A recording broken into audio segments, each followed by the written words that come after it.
Cooking catastrophe unleashed. So last Friday, my buddy Dave decided he was finally going to impress Linda, the girl from accounting he's been pining over for months.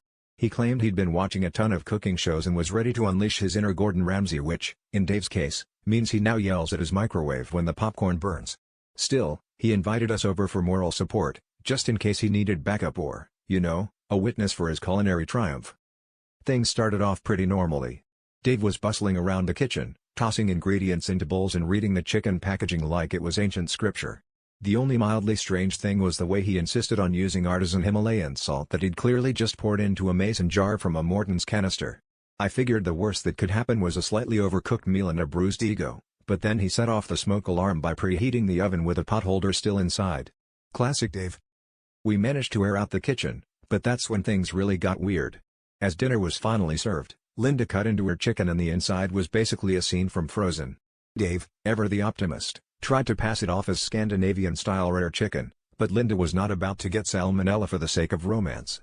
In a heroic effort to save the evening, Dave decided to fire up the grill, except the only thing he managed to cook was the tip of his own apron, which promptly burst into flames for a solid 5 seconds before he doused it with his craft IPA.